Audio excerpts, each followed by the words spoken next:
Hello, welcome to English Listening on the Go. Let's start learning together.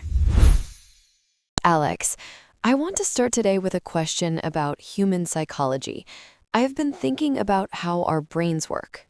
Oh, psychology. That sounds very deep for a Tuesday, Zoe. But I'm ready. Lay it on me. What is the question? I want you to be honest with me.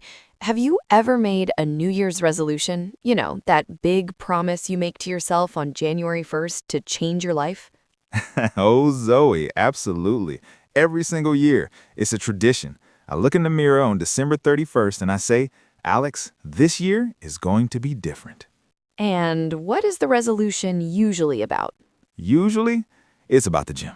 I promise myself that I will get six-pack abs, run a marathon, and become a fitness model. That is a very ambitious goal. So tell me, how does that usually go for you? How long does that promise last?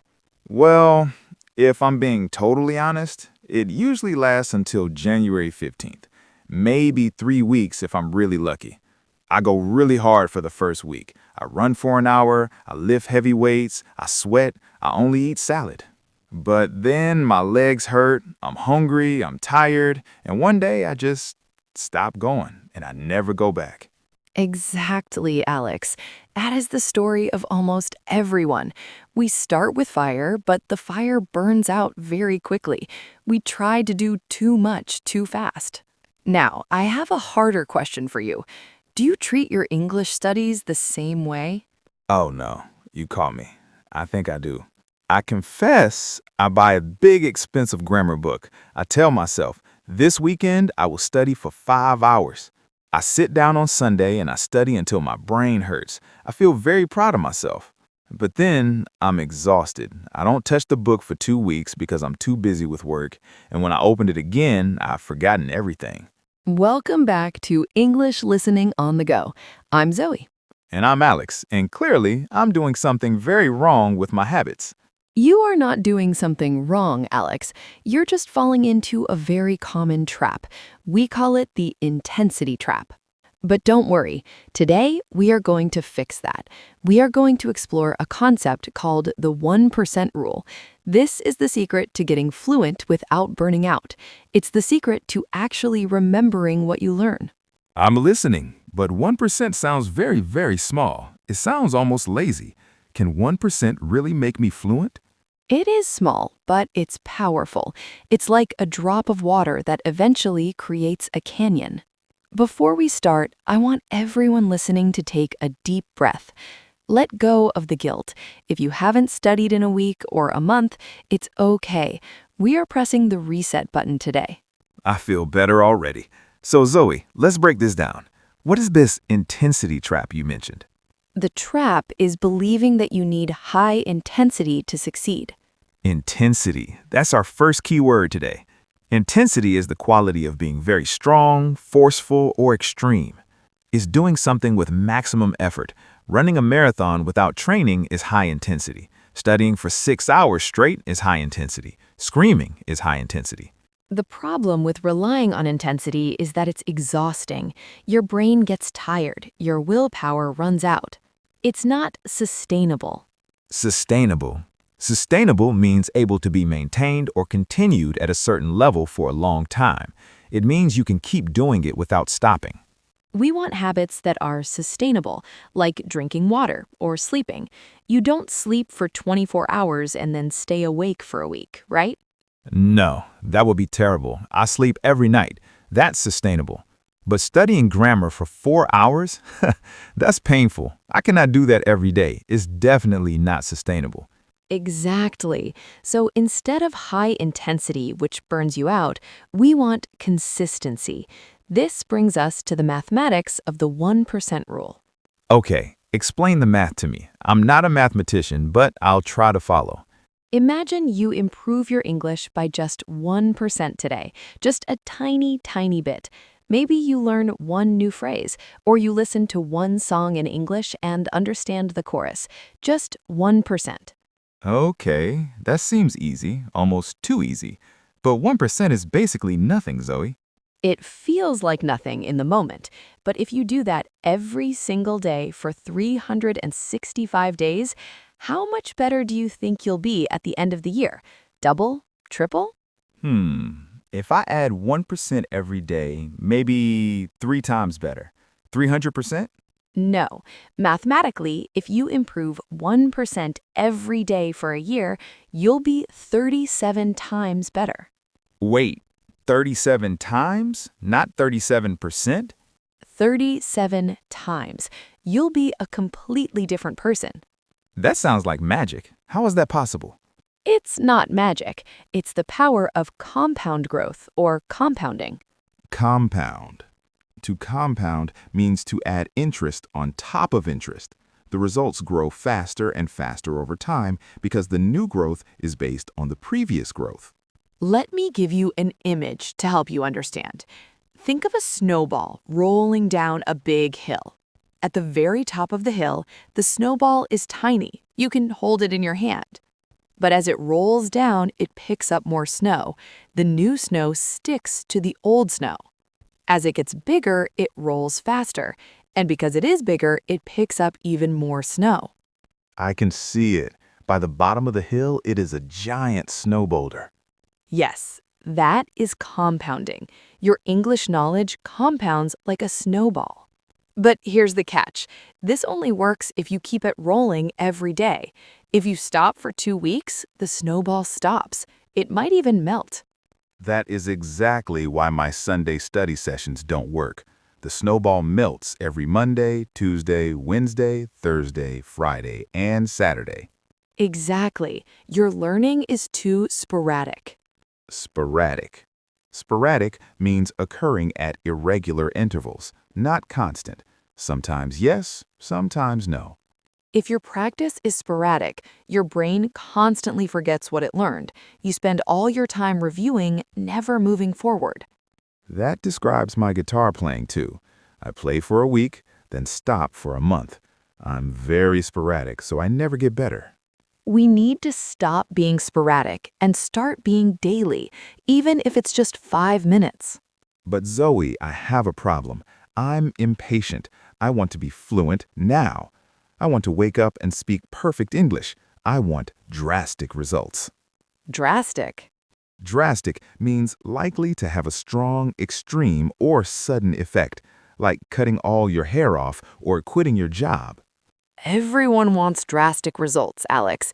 We live in a world of instant gratification. We want the prize without the journey. But let's go back to nature. Think about a garden.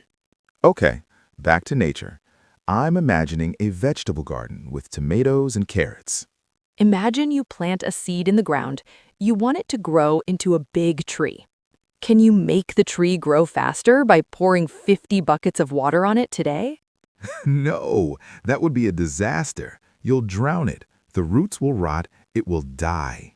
That's exactly what you do when you study for 5 hours in one day. You drown your brain. You give it too much information to process. The tree needs water, but it doesn't need a bucket. It needs one small cup. But it needs that cup every single day. Even when it rains? Even when I'm tired? Even when I don't feel like it? Every day. That's the secret. The tree grows quietly. You don't see it growing today or tomorrow, but in a year, it's tall and strong. Okay, I'm convinced. I want to be a gardener. I want to build this big tree of English. But Zoe, let's be realistic. I'm a busy gardener. I have a job, I have a dog, I have chores. Where do I find the time for this daily habit? I barely have time to eat lunch. You find it in the in-between moments. We call it pocket time or time coins. These are the small moments in your day that seem insignificant. Insignificant. Insignificant means too small or unimportant to be worth noticing. It doesn't seem to matter. Let's hunt for these moments. Waiting for the kettle to boil for your tea, that takes what, 3 minutes? About 3 minutes, yes. Waiting for the bus or the train, that takes 5 or 10 minutes. Waiting for a Zoom meeting to start, that awkward 2 minutes before everyone joins. The commercial breaks on TV, that's 4 minutes. Wow, when you list them like that, there are actually a lot of them. I usually just scroll on social media during those times. Exactly. Most people throw those time coins away, but if you use those insignificant moments to learn just one word, Okay, one word while the coffee boils, one word on the bus. you can accumulate hundreds, maybe thousands of words a year. Accumulate. Accumulate means to gather together or acquire an increasing number of something over time, to collect a lot of something. Dust accumulates under your bed if you don't clean. Money accumulates in the bank if you save. Vocabulary accumulates in your brain. If you learn just 3 words a day in your pocket time, that is over 1,000 words a year. 1,000 words? That is a huge vocabulary. That is enough to have almost any conversation. And I don't even need to sit at a desk? I don't need the heavy grammar book? No desk required, no heavy book, just your phone and your focus. Listeners, if you are enjoying this idea of pocket time, please hit the like button. It helps us know that you want more tips like this. Now, Alex, there is one final piece to this puzzle. We have the 1% rule and we have pocket time. But to make this work forever, you need to make English automatic. How do we do that? My brain is not a machine. You need to automate your learning. Automate. To automate means to make a process run by itself, without thinking, like a robot. We do this by using a psychological trick called habit stacking. You take a habit you already have, something you do every day without thinking, like brushing your teeth or making coffee, and you stack English on top of it. Okay, let me try. So, after I brush my teeth, I immediately listen to 1 minute of a podcast. Yes, the toothbrush is the trigger. You don't have to decide, should I study? You just do it because you brushed your teeth. This builds momentum. Momentum. Momentum is the strength or force that keeps something moving forward. Think of pushing a broken car. It is very hard to push at first. You have to push with all your strength. But once the car is rolling, it has momentum. It is easy to keep it moving. You can push it with one hand. I want that momentum. I want English to feel like pushing a rolling car, not a stopped car. I want to share a real-life story to prove this works. This is about a listener named Omar from Egypt. I love listener stories. Tell us about Omar. What was his situation? Omar was a talented engineer. He was very ambitious. He wanted a promotion to a global team in his company. But to get the job, he needed to manage meetings in English. That is a lot of pressure. Business English is scary. What did he do? Well, at first he did what you do, Alex. He tried the high-intensity method. He would come home from work at 7 p.m., tired and hungry, and try to force himself to study grammar for 2 hours. Oof, after a full day of engineering? That sounds miserable. It was. He would do it for Monday and Tuesday, but by Wednesday he was exhausted. He would fall asleep on his books. Then he would quit for 2 weeks. He felt like a failure. He told us, "Zoe, I thought I was just bad at languages. I thought I was too old." That is the worst feeling, when you think the problem is you, but really the problem is just the method. Exactly. So Omar changed his strategy. He listened to our advice about the 1% rule. He decided, I will read just 1 page of an English novel on the subway ride to work. Just 1 page? This seems so small. Did he feel like he was cheating? He did at first. It felt too easy. But because it was easy, it was sustainable. He never missed a day. Every morning, he got his coffee, got on the train, and read his 1 page. It became his ritual. Soon, 1 page became 2. Then he wanted to know what happened next in the story, so he read a whole chapter. In 1 year, Omar read 12 full novels in English. Sherlock Holmes, Harry Potter, everything. 12 books? That is incredible. That is more than I read in my native language. His vocabulary exploded. He learned natural phrasing. He got the promotion, and now he leads the team in Dubai. And it all started with just 1 page a day. It was a transformative experience for him. Transformative. Transformative means causing a huge positive change in someone's life. It changes who you are. The subtle difference between significant change and transformative experience is the scope. A small, well-timed action can lead to a small change, but over time, these tiny changes compound into a transformative shift. The 1% rule didn't just change his English skills, it changed his confidence, it changed his career. I am so ready to be like Omar. No more 5-hour Sundays for me. I want to build my snowball. I am so glad to hear that, Alex. Okay, we learned some extremely powerful words today, words that can change our mindset. Let's make sure we remember them. It is time for the word tour. Let's review the 10 B2 words we used. Number 1, intensity. Being very strong, forceful, or extreme. High-intensity studying makes me tired and leads to burnout. Number 2, sustainable. Able to continue for a long time without stopping. We need a sustainable plan, not a quick fix to last 1 week. Number 3, drastic. Extreme, sudden, or strong effect. I don't want to make drastic changes to my routine. I prefer small changes. Number 4, compound. To grow faster by adding interest on top of interest. Knowledge compounds when you learn a little bit every day. Number 5, insignificant. Too small to matter or be noticed. 1 minute seems insignificant, but over a year, it adds up. Number 6, sporadic. Happening irregularly. Sometimes yes, sometimes no. If your effort is sporadic, you will not see consistent results. Number 7, accumulate. To gather or collect over time. I want to accumulate a large vocabulary by learning 3 words a day. Number 8, automate. To make a process happen by itself. Try to automate your study habits by connecting them to your morning coffee. Number 9, momentum. The force that keeps things moving forward.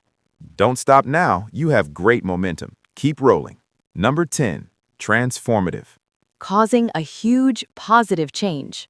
Learning English was a transformative journey that opened new doors for me. Those are great words. If you use them, you will sound very professional and articulate. Now, Zoe, we need a challenge for our listeners, but we promised them we wouldn't be intense, so keep it small. Don't worry, Alex. Today's challenge is tiny. It is a 1% challenge. We want you to identify one pocket time moment in your day today. Think about your day. Is it waiting for the bus? Is it waiting for the elevator? Is it brushing your teeth? Pick that moment and commit to doing just 1 minute of English during it today. Tell us in the comments below, my pocket time is. For example, I will write, my pocket time is waiting for the microwave to heat my lunch. That is perfect. Start with 1%. Do it today, do it tomorrow. Don't worry about being perfect. Just be present. You will look back in a year and be amazed at how far you've come. The snowball will be huge. Thank you so much for listening to us today. Be kind to yourself on this journey. Remember, consistency is the key. Keep the snowball rolling. If you liked this episode, please subscribe and share it with a friend who is studying too hard. Help them find the easy way. See you in the next video. Bye for now.